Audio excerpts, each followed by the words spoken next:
fue la prédica sea subida al canal de YouTube de la iglesia. Isaías 45:9. Qué bueno que antes de comenzar a leer la palabra de Dios, hermanos, pensemos en algo. ¿Cómo es esa reacción nuestra, esa reacción personal cada día con nuestro Dios? Esa reacción cuando comenzamos el día de una forma linda, hermosa, y de pronto viene la dificultad. De pronto viene el problema, de pronto viene una enfermedad, de pronto viene un problema económico, de pronto viene un agravio de alguien hacia nuestras vidas. ¿Cómo reaccionamos en ese momento, no? Qué importante que vayamos entendiendo y poniéndonos en situación en esta mañana antes de escuchar la palabra de Dios y haciéndonos esta pregunta, planteándonos este interrogante. ¿Cómo reacciono cuando la voluntad de Dios en mi vida no coincide con mi voluntad? Cuando la voluntad de Dios es tal vez que como hijo de Él experimente sufrimiento. Cuando la voluntad de Dios en mi vida es que tal vez sufra zozobra económica. ¿Cómo es mi reacción? ¿Cómo es mi paz? ¿Se altera mi paz o sigue inmutable? ¿Pierdo el gozo? ¿Me enojo? ¿Cómo reacciono? Hay hermanos, hijos de Dios, que todos experimentamos sufrimiento, todos experimentamos pruebas. El Señor Jesucristo ya en los evangelios lo advirtió. En el mundo tendréis aflicción, pero confiad, porque como dice el texto, yo he vencido al mundo. Lo hizo en la cruz. Pero también qué importante que el Señor Jesucristo promete a sus hijos y a su iglesia que Él va a estar con nosotros todos los días hasta el fin del mundo. Cristo está con nosotros, porque el Espíritu de Dios está en nosotros. Pero muchas veces no vivimos así, conscientes de esa realidad que el Señor habita en nuestras vidas. La enseñanza de hoy se llama Pleiteando con el Creador. Pleiteando con el Creador. Y ya vamos a ir descubriendo y entendiendo el porqué. Es importante que entendamos el significado de la palabra pleitear. Secularmente, el diccionario de la lengua española da el significado de pleitear como litigar o contender, o pelear en otras palabras, ¿no? Y el significado de pleitear en el contexto bíblico es contienda o disputa. Siempre redunda en la pelea. Vamos a la lectura de la palabra de Dios. Isaías capítulo 45, versículo 9. Dice así la Escritura. Ay del que pleitea con su hacedor, o con su creador, o con su formador, o con su alfarero. El tiesto con los tiestos de la tierra. ¿Dirá el barro al que lo labra, ¿qué haces? ¿O tu obra no tiene manos? Hasta allí nomás vamos a leer este versículo, pero se lo quiero leer como acostumbro habitualmente en la Nueva Traducción Viviente, que dice así: ¿qué aflicción espera a los que discuten con su Creador? ¿Acaso discute la olla de barro con su hacedor? ¿Reprocha el barro al que le da forma diciéndole, detente, lo estás haciendo mal? ¿Exclama la olla, qué torpe es? Qué bárbaro, ¿no? Qué pregunta. Y quiero hacer lo que se llama una transliteración del versículo de los escritos originales, en este caso del hebreo, al español, ¿no? Ahí cuando dice ay, es la palabra, es la exclamación o la partícula que se llama o, del que pleitea, o del que pelea, sería la traducción allí, con su hacedor. Allí la traducción de hacedor es alfarero o formador o creador. El tiesto es un pedazo de cualquier vasija de barro vieja, ¿no? Dice, con los tiestos de la tierra. Y miren ustedes el signo de interrogación. ¿Dirá el barro, aquí la traducción es, dirá el lodo, dirá la mezcla al que lo forma, ¿qué haces? O tu obra, allí la palabra obra, fíjense bien la traducción de la palabra obra, es acto, conducta o trabajo. Entonces, sería más o menos así. ¿Dirá el barro al que lo labra, qué haces? ¿O tu trabajo no tiene manos? Hermanos, manos, allí no es, sabemos que los escritos originales tienen otro significado. Cuando nosotros leemos en el español la palabra de Dios, tiene un significado. Por eso es importante ahondar y profundizar en las traducciones originales, en los escritos originales, perdón. Porque allí, hermanos, ¿saben cómo se traduce? Expresión de poder. Puede ser medios o dirección. Esa sería la traducción allí. O sea, ¿qué haces o tu obra no tiene expresión de poder? Sería más o menos así la traducción de estos escritos, de este versículo 9 del capítulo 45 de Isaías. Vamos a orar. Señor amado Padre que estás en los cielos, te rogamos a esta hora, amado Dios, que nos hables por medio de tu palabra, Padre Celestial, que nos hables en lo más profundo y a lo más profundo de nuestro ser, para que podamos entender que solo tú eres Dios, tú eres soberano, tú eres todopoderoso, tú eres el creador y el hacedor de todo lo que existe. Gracias, Señor, porque en tu inmensa misericordia, amado Dios, nos diste vida un día física, pero también un día, Señor, por tu misericordia y tu gracia nos diste vida espiritual. Gracias, Señor, porque tu Espíritu Santo un día nos convenció de pecado, de justicia y de juicio. Gracias por la obra de Cristo. Gracias porque hoy como tus hijos nos quieres hablar, Señor. Porque no quieres que permanezcamos y transitemos en la vida, Señor, sufriendo a consecuencia de nuestra desobediencia, a consecuencia de nuestra infidelidad a ti, Señor. Gracias porque en tu amor eterno, en tu amor profundo, en esta mañana nos quieres hablar, Señor, y nos quieres exhortar, pero también nos quieres animar y alentar, pero también, Señor, sabemos que por medio de tu palabra nos confrontas.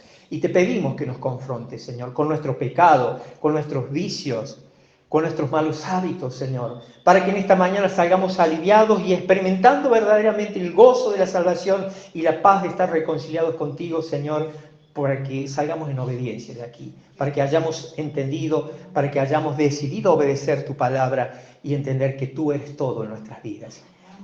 Tú eres el Señor y que nuestra vida sea verdaderamente de alabanza a ti, de gloria a ti, de honra a ti. Señor, te lo pedimos. Háblanos en el nombre de Jesús. Amén. Amén. Muy bien, entonces, habiendo leído este versículo de Isaías 45, verso 9, llegamos a una conclusión, hermanos. Una conclusión práctica, concisa, radical. No somos nadie nosotros para cuestionar, para discutir, para contender con el Señor, con Dios. Y mucho menos no somos quienes para dudar de su palabra, de sus escritos. O alguien de los que está aquí piensa, de los presentes, que sí tenemos la autoridad y el poder para hacerlo. Si, querido hermano o hermana, si está pensando eso usted, permítame decirle que está en graves problemas. Porque ninguno de nosotros tenemos la autoridad ni el poder para cuestionar, para pelear, para pleitear, para contender con nuestro Hacedor. Y en nuestro caso, no solo nuestro Hacedor, sino nuestro Salvador y Señor de nuestras vidas. Hermanos, para que entendamos un poquito más lo que es el poder de Dios, la capacidad creadora de Dios, la misericordia de Dios, los invito a que volvamos al versículo en cuestión y al libro en cuestión, Isaías 45, verso 9, pero les invito a que leamos a partir del versículo 10. Acompáñenme, por favor, con la lectura de las Escrituras. Versículo 10 del capítulo 45 de Isaías dice: ¡ay del que dice al Padre, ¿por qué engendraste? Y a la mujer, ¿por qué diste a luz? Así dice Jehová, el Santo de Israel y su formador: preguntadme de las cosas por venir, mandadme acerca de mis hijos y acerca de la obra de mis manos. Yo hice la tierra y creé sobre ella al hombre, yo. Mis manos extendieron los cielos y a todo su ejército mandé. Yo lo desperté en justicia, enderezaré todos sus caminos. Él edificará mi ciudad y soltará mis cautivos, no por precio ni por dones, dice Jehová de los ejércitos. Así dice Jehová: el trabajo de Egipto, las mercaderías de Etiopía y los sabeos, hombres de elevada estatura, se pasarán a ti y serán tuyos, irán en pos de ti, pasarán con grillos, te harán reverencia y te suplicarán diciendo: ciertamente en ti está Dios y no hay otro fuera de Dios. Verdaderamente tú eres Dios que te encubres, Dios de Israel, que salvas. Confusos y avergonzados serán todos ellos, irán con afrenta todos los fabricadores de imágenes. Israel será salvo en Jehová con salvación eterna. No os avergonzaréis ni os afrentaréis por todos los siglos. Porque así dijo Jehová, que creó los cielos, y Él es Dios el que formó la tierra, el que la hizo y la compuso. No la creó en vano para que fuese habitada, la creó. Yo soy Jehová y no hay otro. No hablé en secreto en un lugar oscuro de la tierra. No dije a la descendencia de Jacob, en vano me buscáis. Yo soy Jehová, que hablo justicia, que anuncio rectitud. Amén a la palabra de Dios. Allí un poco describe, nos expresa y nos manifiesta la Escritura del poder de Dios. Creo que ninguno de los que estamos aquí, ni ninguno de los creados de las criaturas de Él tenemos la capacidad que tiene Dios. Estamos convencidos que es así porque Él es el único Dios vivo y verdadero. Hermanos queridos, llegamos a una conclusión evidente, contender con Dios es pecado. Es pecado. Y aquí vamos a hacer un pequeño paréntesis. ¿Cuántas veces cuando nos viene una dificultad seria decimos, pero ¿por qué a mí Dios? Pero ¿por qué Dios? Yo ofrendo, yo leo la palabra, yo voy a la iglesia todos los domingos. ¿Por qué? ¿Por qué me pasa esto a mi Dios? Lo he escuchado y alguna vez también yo lo he pensado. ¿Cuántas veces decimos, pero ¿por qué tal cosa? ¿Pero por qué me chocaron el auto? ¿Pero por qué esto? Y es como que nos creemos y nos consideramos merecedores de que no nos tiene que suceder nada. Y eso es contender con Dios también. No solo contender con Dios es en oración, preguntarle, reprocharle, como lo hacía Habacuc, por ejemplo, aquellos que han leído el libro de Habacuc. No es solo eso, sino también cuando en nuestros pensamientos, en lo íntimo, cuestionamos a Dios. Pero también pleitear con el Hacedor es cuando desobedecemos a Dios. Y es lo que vamos a ir considerando en esta hermosa mañana que el Señor nos ha regalado. Fíjense ustedes lo que dice Romanos. Acompáñenme a leer las Escrituras, Romanos capítulo 9, versículo 20. Romanos, versículo 9, versículo 20. Así es, dice, mas antes, oh hombre, ¿quién eres tú para que alterques con Dios? ¿Quién eres tú para que alterque con Dios? Y allí tenemos que cambiar la formulación de la pregunta. ¿Quién soy yo para altercar con Dios? Dirá el vaso de barro al que lo formó, ¿por qué me has hecho así? Romano 9:20. Fíjense, lo voy a leer en la otra traducción. Dice, no digan eso. ¿Quién eres tú, simple ser humano, para discutir con Dios? ¿Acaso el objeto creado puede preguntarle a su creador, ¿por qué me has hecho así? Y el 21 dice, cuando un alfarero hace vasija de barro, no tiene derecho a usar del mismo trozo de barro para hacer una vasija de adorno y otra para arrojar basura. En otra traducción dice, una de honra y otra de deshonra. Hermanos, aquí el apóstol Pablo, también guiado por el Espíritu Santo, nos enseña y nos llama a la reflexión. Y el Señor en esta mañana, Iglesia del Mirador del Lago, te llama a la reflexión. ¿Quiénes somos nosotros para pleitear con el Hacedor? ¿Quiénes somos nosotros para decirle, Señor, ¿por qué me mandaste esta enfermedad? Señor, ¿por qué me diste este hijo tan rebelde? Señor, ¿por qué me diste tal cosa? ¿Quiénes somos nosotros? Nos dice el apóstol Pablo. Como criaturas, como creación de Dios, no tenemos derecho a objetarle nada a nuestro Señor y en este caso a nuestro Creador de lo que Él hace. ¿Quiénes somos nosotros para contender con Él? Pero este versículo, ¿quién eres tú para que alterques con Dios? Aquí el apóstol, más que todo, hace referencia a aquellas personas que escucharon una y otra vez el Evangelio de Jesucristo y rehusaron creer en él. Se refiere a esas personas que muchas veces utilizan preguntas como, por ejemplo, si Dios existe, ¿por qué mueren tantos niños? Si Dios existe, ¿por qué mueren tantos inocentes? Si Dios existe, ¿por qué permite tantas catástrofes? Si Dios existe, y si Dios existe, y si Dios existe, preguntas. A ese tipo de gente, a ese tipo de personas se refiere el apóstol cuando nos llama a reflexionar con este versículo, ¿no? Personas que, en base a sus dudas, en base a sus conceptos personales, ponen excusas para aprobar su propio pecado, su propia incredulidad ante Dios. Y ojo, que también hay hijos de Dios, personas que ya se reconciliaron con Dios, que son hijos de Dios, y también altercan con Dios en este aspecto. Por ejemplo, pero es que voy a ir todos los domingos a la iglesia si no me voy al infierno porque un domingo no vaya a la iglesia.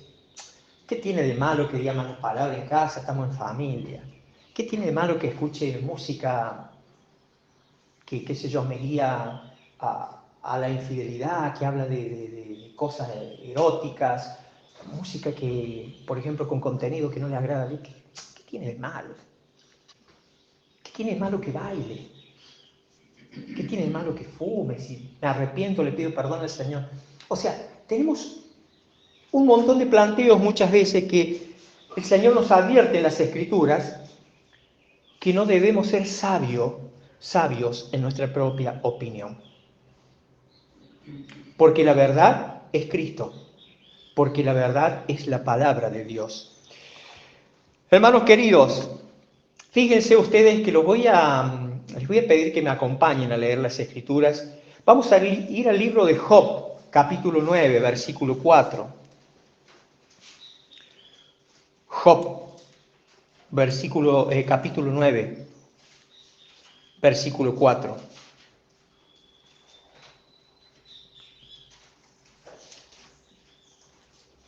Todos, creo que, o la mayoría hemos leído el libro de Job. Dice la Escritura que Job era un hombre como piadoso, un hombre justo, que ofrecía sacrificios al Señor por la duda. Sus hijos hubiesen pecado porque les gustaba el jolgorio a los hijos, hacían fiestas importantes. Y Job era un hombre piadoso, un hombre justo. Pero un día fue probado, fue zarandeado.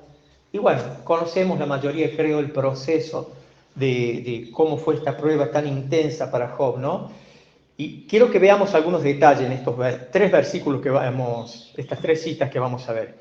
Job capítulo 9, versículo 3 dice: si quisiere contender con él, no le podrá responder a una cosa entre 1000.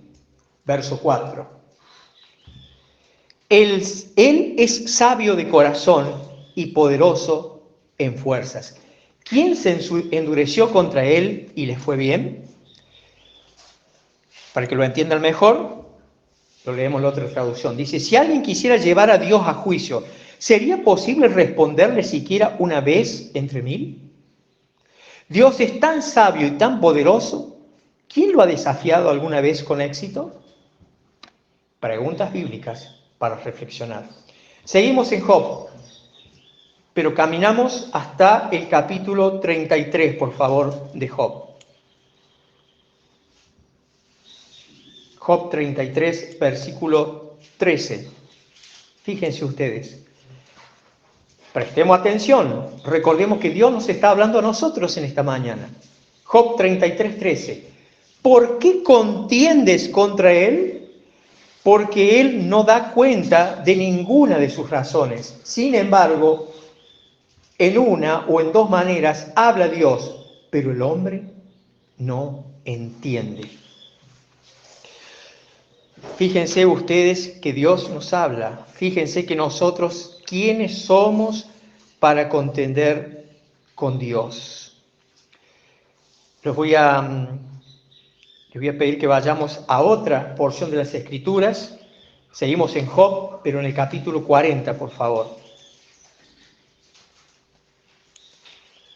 capítulo 40, versículo 2 al 5. Job 40, 2 al 5. Dice, ¿es sabiduría contender con el Omnipotente? Recordemos lo que dice la Escritura, que el principio de la sabiduría es el temor de Jehová. Dice el verso 2, ¿es sabiduría contender con el Omnipotente? El que disputa con Dios responda a esto. Entonces respondió Job a Jehová y dijo, he aquí que yo soy vil, ¿qué te responderé? Mi mano pongo sobre mi boca, una vez hablé, mas no responderé, aún 2 veces, mas no volveré a hablar. ¿Qué actitud la de Job después de haber hablado de más y haber hablado irreverentemente y haber hablado innecesariamente? Que esa sea nuestra actitud. Se lo voy a leer en la otra versión. Dice, ¿todavía quieres discutir con el Todopoderoso? ¿Tú criticas a Dios, pero tienes las respuestas? Entonces Job respondió al Señor, no soy nada. ¿Cómo podría yo encontrar las respuestas? Me taparé la boca con la mano. Ya hablé demasiado, no tengo nada más que decir. Allí se humilló Job. Que esa sea nuestra actitud constantemente, hermanos, en nuestra vida, y humillarnos en la presencia de Dios. Y que nuestra actitud, nuestras actitudes, nuestra vida, nuestros actos, nuestra forma de vivir, nuestros hábitos, sean basados en la palabra de Él, en la guía de su Espíritu Santo. Ahora, vamos a llevarlo a la practicidad. Vamos a llevarlo al hoy, ¿sí? Por ejemplo, supongamos que no cuestionamos a Dios algo de las Escrituras, pero cuestionamos algunas cuestiones que, aunque no creamos, tienen un fondo bíblico, tienen un respaldo bíblico.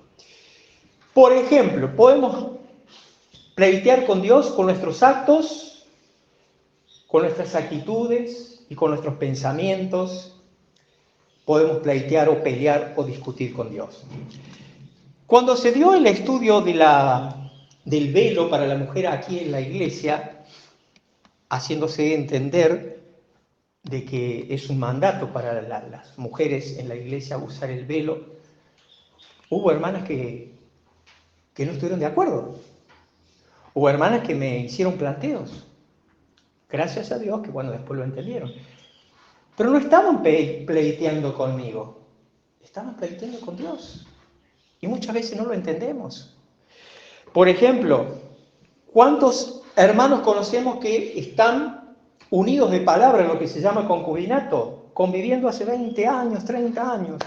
Hermano, ¿usted creyó en Cristo? Sí, creí en Cristo. ¿Usted es nueva criatura? Sí, soy nueva criatura. Bueno, usted sabe que tiene que obedecer a Dios y obedecer a las autoridades. Dios manda que hay que obedecer a las autoridades. Y en la obediencia a las autoridades civiles, usted se tiene que casar. Y muchos dicen, no, bueno, pero estamos bien así, ¿para qué queremos casarnos? Está pleiteando contra Dios. Dios manda que debemos someternos a las autoridades. Y el someternos a las autoridades, por ejemplo, es, 2 personas no pueden vivir sin casarse. Eso es pecado. ¿Eso qué es? ¿Qué es? Rebeldía por un lado. Sin miedo. Fornicación. Pecado de fornicación. Podemos asistir a la iglesia, podemos leer la palabra, pero estamos en desobediencia. No quiero detenerme en cada uno. El yugo desigual, por ejemplo. ¿Cuántos hermanos y hermanas se unen en noviazgo con personas que no son de Cristo? Y muchos dicen, pero yo soy libre, yo tengo la capacidad para decidir. Sí, tiene la capacidad para decidir, para tomar decisiones, pero nos tenemos que atener a las consecuencias. ¿Cuántos cristianos se ponen de novio con personas del mundo pensando que Dios va a obrar y se van a convertir a Cristo después? Hay muchos ejemplos de lo que ha pasado. Al final, la mayoría de las veces, es catastrófico. Muchas veces se ve la misericordia de Dios. Y ya ahí estamos en desobediencia. ¿Estamos qué haciendo? Pleiteando con Dios. Cuestionar las enseñanzas. ¿Saben las veces que me han cuestionado enseñanzas? No solo a mí, a otros hermanos. No, pero ahí no quiere decir esto, no, pero... ¿Qué hemos leído en Tesalonicenses varias veces? Que cuando alguien enseña la palabra de Dios, enseña desde el frente, es enseñanza de parte de Dios. Y no la debemos cuestionar. Estamos pleiteando con Dios, no con el predicador ni con el pastor. El faltar a la iglesia, por ejemplo. ¿Cuántas personas? No, pero lo que pasa es que vino mi hermano, vino mi hijo, vino mi... Estamos dando mal testimonio. Porque si tu familiar, por ejemplo, es inconverso, un día seguramente va a creer en Cristo y va a decir, ¿por qué era el tropiezo para mí? Juan, porque yo iba, faltabas a la iglesia. Eso está mal. Y no nos damos cuenta que estamos siendo de tropiezo. Conozco testimonios de eso. ¿Qué tiene que falte un domingo? Si total, soy salvo, no me voy a ir al infierno. ¿Qué tiene que falte un martes, la oración? Estamos pleiteando con Dios, hermanos. No usar los dones para el servicio de la iglesia. ¿Sabe usted cuál es el don o cuáles son los dones que tiene? ¿Los está usando para el servicio de los hermanos, para la edificación de la iglesia? Eso es pleitear con Dios. No bautizarse. ¿Cuántos hermanos conocemos? Yo conozco a alguien personalmente que fue quien me llevó a Cristo a mí. No sé cuántos años creyente tiene. Todavía no se ha bautizado. Porque considera que no está en condiciones. La Escritura no lo aclara. La Escritura dice que todo aquel que cree se debe bautizar. Porque el bautismo es un acto de obediencia a la palabra, a esta ordenanza. La iglesia tiene dos ordenanzas, que es el bautismo y la cena del Señor. Y no solo eso, que el que se bautiza se identifica con Cristo en público. Y todo lo demás pasa a ser miembro de la iglesia. Alguien que no está bautizado y asiste a la iglesia no puede llegar nunca a ser miembro de la iglesia. Simplemente es un asistente, pero no puede participar en ningún ministerio. Porque primero, para participar en un ministerio, servir al Señor, tiene que estar bautizado. Tenemos ejemplo, dejó el Señor Jesucristo el ejemplo. El apóstol Pablo se convirtió a Cristo y se discipuló, fue discipulado, tuvo encuentros personales allí en oración con el Señor y se bautizó y recién empezó a servir. Y así, hermanos, podemos estar un montón de veces y de horas mencionando las formas en las que hoy en día pleiteamos con el Señor. ¿Es tu caso? ¿Estás pleiteando con tu Hacedor, con nuestro Hacedor? ¿Estás resistiendo sus mandatos, sus ordenanzas? En la Escritura, en la palabra de Dios, encontramos advertencias, hermanos.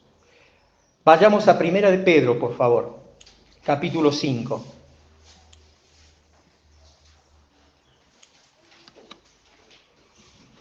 ¿Y saben qué? Cuando cuestionamos a Dios o pleiteamos con Dios, somos elementos, instrumentos de Satanás para hacer pecar a otros hermanos muchas veces. Dice la palabra de Dios en 1 Corintios que no debemos ser de tropiezo ni a judíos, ni a gentiles, ni a la iglesia de Cristo. Y a veces con nuestras actitudes hacemos pecar a los hermanos. Hacemos que los hermanos entren en murmuración, por ejemplo, ¿no? Primera de Pedro, capítulo 5, versículos 7 al 11, los invito a que me acompañen a la lectura de la palabra de Dios. 1 de Pedro 5, versículos 7 al 11. Dice así: humillaos pues bajo la poderosa mano de Dios, para que Él os exalte cuando fuere tiempo, echando toda vuestra ansiedad sobre Él, porque Él tiene cuidado de vosotros. Sed sobrios y velad, porque vuestro adversario el diablo, como león rugiente, anda alrededor buscando a quien devorar. 9, versículo 9. Al cual resistid firmes en la fe, sabiendo que los mismos padecimientos se van cumpliendo en vuestros hermanos en todo el mundo. Mas el Dios de toda gracia, que nos llamó a su gloria eterna en Jesucristo, después que hayáis padecido un poco de tiempo, Él mismo os perfeccione, afirme, fortalezca y establezca. Amén. Fíjense ustedes qué expresiones. Perfeccione, afirme, fortalezca y establezca.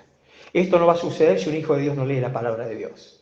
Esto no va a suceder si un hijo de Dios no estudia la palabra de Dios. Esto no va a suceder si un hijo de Dios no tiene una relación íntima con Dios, una relación de oración íntima con Dios. Es importante. Un cristiano no puede vivir sin alimentarse. ¿Cuántas horas puede pasar usted? ¿Cuántas horas puede pasar un ser humano sin comer? Está determinado científicamente cuántas horas. Pero tiene que comer un día. Así como necesitamos el alimento para el cuerpo, el Hijo de Dios necesita el alimento para el espíritu. Porque si no, es un desnutrido espiritual. Es como esa onda del mar, como la espuma del mar, que para donde, si el viento sopla hacia el norte, allá va la espuma. Si sopla hacia el sur, allá va la espuma. Así es el creyente que no lee la palabra de Dios. Debe preocuparse alguien que se identifica con Cristo si no tiene ganas de leer la palabra de Dios. Debe preocuparse. Y debe hacerse un replanteo en su relación personal con el Señor. Porque una de las características esenciales y evidentes que una persona nació de nuevo, no solo que asiste a la iglesia, tenemos que tener en claro que el asistir a la iglesia no nos hace cristianos, no nos hace salvos. Es la consecuencia de un día haber creído en Cristo. Una persona, una de las evidencias decía de que una persona verdaderamente nació de nuevo, que se reconcilió con Dios y que su Espíritu Santo habita en él, es que tiene ganas, deseos de leer la palabra de Dios. Tiene ganas de pasar tiempo hablando con Dios. Esa es una de las varias evidencias que hay de que una persona es hijo de Dios. Muy bien. Ahora hemos leído estos versículos del 7 hasta el 11, ¿no? Estas advertencias, estos mandatos. Pero hay un paso importantísimo que debemos dar, hermano, y está en el verso 6. Leámoslo. Humillaos, pues, bajo la poderosa mano de Dios, para que Él, o sea Dios, no se exalte cuando fuere tiempo. ¿Prestó atención? A mí me asustó cuando leí esto, y eso que lo hemos leído varias veces. La otra traducción dice así: así que humíllense ante el gran poder de Dios, y a su debido tiempo Él los levantará con honor. Es que Dios un día va a exaltar a sus hijos. Pero fíjense ustedes qué advertencia encontramos aquí. Tenemos que tener una acción muy importante y determinante. Lo que dijo el versículo 6. Humillarnos ante Dios. Puedes ser hijo de Dios, pero no haberte humillado de verdad ante Dios. No tener una vida de humildad ante Dios. Porque para humillarte ante Dios y ante su autoridad, necesitamos sumisión. Estar sumisos o someternos es estar debajo de algo. El ejemplo claro es del soldado cuando se le da la voz de mando que haga cuerpo a tierra. Está allí, cuerpo a tierra, sometido ¿a qué? A la autoridad que le dio la voz de mando. Sabiendo que en un combate si levanta la cabeza es muy posible que le vuelen la cabeza de un balazo. El Hijo de Dios debe estar sometido allí, porque si levanta la cabeza al mundo, Satanás, que anda como el león rugiente viendo a quién devorar, es muy posible que te dé vuelta la cabeza con sus pensamientos, con sus ideas, con sus mentiras, con sus artilugios. Hermanos queridos, debemos someternos a Dios. Y aquí esta expresión en este versículo 6 que dice que debemos someternos bajo la poderosa mano de Dios, es un símbolo. Sabemos que en la Escritura tenemos simbología. Tenemos expresiones que son literales y otras que son en sentido figurado. Esta es una simbología. Someternos bajo la poderosa mano de Dios es la simbología de que es el poder de Dios, hermanos. Es el poder de Dios ante el que nos tenemos que someter. ¿Te has sometido al poder de Dios? Ese poder de Dios que obra cada día en la experiencia del ser humano. Ese poder de Dios que cada día obra en nosotros con un propósito soberano. Ese propósito de Dios que manifiesta su voluntad en nuestra vida que muchas veces no nos gusta. Pero si nos hemos sometido a Dios verdaderamente, a la mano poderosa de Dios, tenemos que aceptar lo que venga por amor. Y no solo por amor, dice la Escritura que debemos alegrarnos, gozarnos, dice otra traducción, en el tiempo de prueba. Hermanos, aquí creo que se enciende una luz amarilla y una luz roja. Una de las evidencias de la falta de sumisión y humildad ante Dios, ¿saben cuál es? Vuelvo a repetir la pregunta. O el comentario. Una de las evidencias de falta de sumisión y humildad ante Dios y su autoridad, ¿saben cuál es? La impaciencia con el obrar de Dios. Tenemos un ejemplo antiquísimo en el Antiguo Testamento.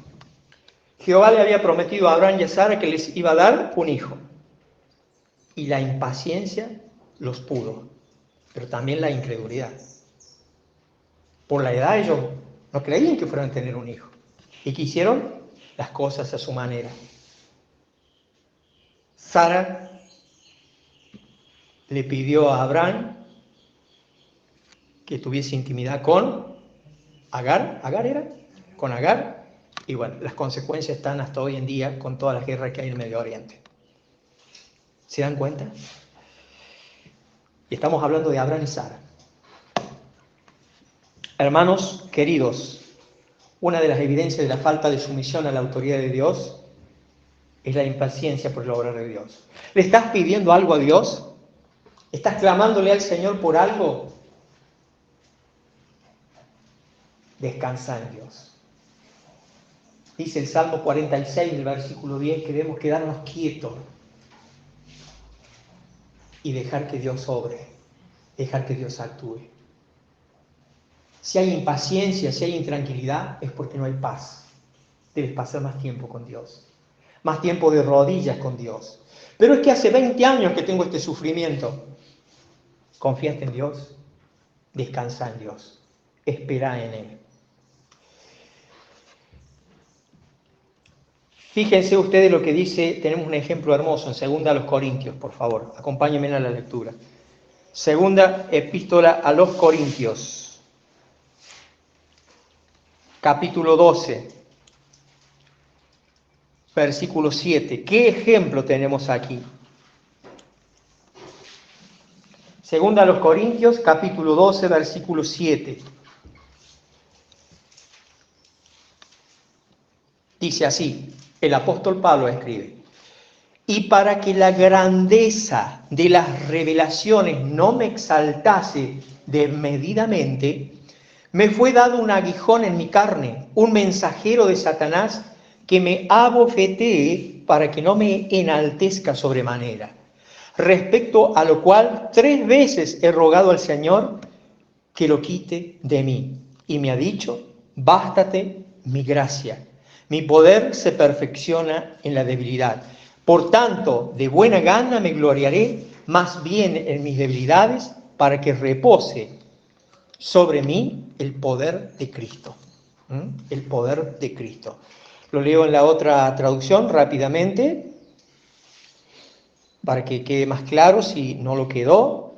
Dice así: aun cuando he recibido de Dios revelaciones tan maravillosas, así que para impedir que me volviera orgulloso, se me dio una espina en mi carne, un mensajero de Satanás para atormentarme e impedir que me volviera orgulloso.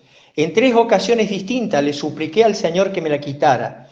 Cada vez Él me dijo: mi gracia es todo lo que necesitas, mi poder actúa mejor en la debilidad. Así que ahora me alegra jactarme de mis debilidades, para que el poder de Cristo pueda actuar a través de mí. No es por esto que me deleito en mis debilidades y en los insultos, en privaciones, persecuciones y dificultades que sufro por Cristo, pues cuando soy débil, entonces soy fuerte. ¡Wow! Nadie sabe con precisión cuál era ese aguijón en la carne de Pablo. Algunos dicen que era corto de vista, otros, bueno, hay distintas manifestaciones, expresiones, podemos sacar nuestras propias conclusiones, pero no es el tema de ahora. El tema es que hay aguijones en la carne que el Señor nos deja de por vida mientras estemos aquí en la tierra. ¿Por qué? Porque Él conoce nuestros corazones. ¿Y qué dice Jeremías capítulo 17, versículo 9? ¿Cómo es el corazón? Engañoso y perverso más que todas las cosas. ¿De dónde salen los pecados, las peleas, las contiendas, las murmuraciones? Del corazón. El corazón.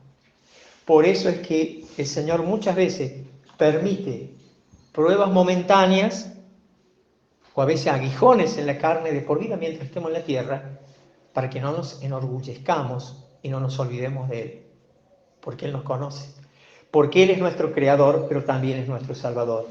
No lo lean, pero Lucas capítulo 14, versículo 11, dice que Dios exaltará a los creyentes, a los hijos de Dios, que sufren, pero no solo que sufren, sino que son sumisos, sumisos. Y en el tiempo que Dios ha determinado, en su infinita sabiduría, los exaltará. Dios un día te exaltará. Dios un día nos va a exaltar. Pero hay un requisito: ser sumisos, someternos a la autoridad de Dios cada día. Santiago capítulo 4, versículo 7 dice: someteos pues a Dios. Y después, punto y coma, dice: resistid al diablo y él huirá de vosotros. ¿Cuántas veces cometemos, o hay por allí personas que cometen la barbaridad de que creen que tienen el poder para reprender al diablo? Si su vida no está en concordancia con Dios y su palabra, de nada sirve. El enemigo se hace un festín, se ríe a carcajadas. La mejor forma de resistir al enemigo y sus maquinaciones es someternos a Dios. Cuando nos hemos sometido a Dios, allí recién vamos a resistir al enemigo. Porque si nos hemos sometido a Dios, tenemos que estar en santidad, en obediencia y vivir en temor a Dios y en obediencia a su palabra. La pregunta para ir terminando: ¿te sometiste a Dios? ¿Eres hijo de Dios? ¿Te has sometido? Y si es una lucha para vos someterte a la palabra de Él, obedecerle, y constantemente sigues contendiendo con tu Hacedor, con tu Creador, la pregunta es bien con rojo: ¿verdaderamente habrás nacido de nuevo? ¿Serás un convertido o solo serás un convencido intelectual? Cuidado.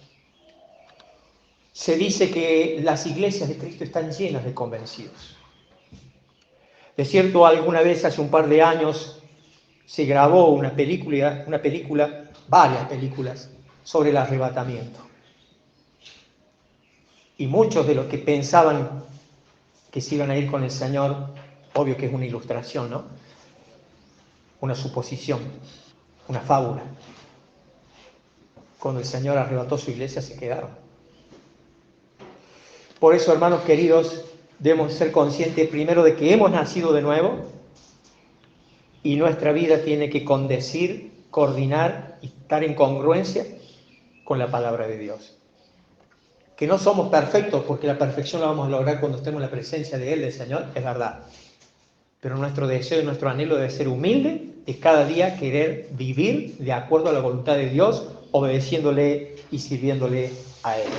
Hermanos, si verdaderamente nos hemos humillado ante Dios, escuchen bien, si verdaderamente nos hemos humillado ante Dios, esta humildad debe ser reflejada, mostrada en mi trato con mis hermanos, en mi trato con el prójimo. Recuerden que como trato yo a mi prójimo, refleja cuál es mi relación con Dios. ¿Me he humillado ante Dios? Debo ser humilde ante mi prójimo, sean hermanos o no sean hermanos, y de esa forma voy a reflejar verdaderamente mi sometimiento a la autoridad de Dios. No podés ser humilde con los demás, no podés ser manso si primero no te humillaste ante Dios. Hermanos, terminamos la enseñanza con la lectura de un salmo. Prestemos mucha atención, el Salmo 100, por favor. Allí terminamos la enseñanza de la palabra de Dios. Salmo 100. Versículo 3.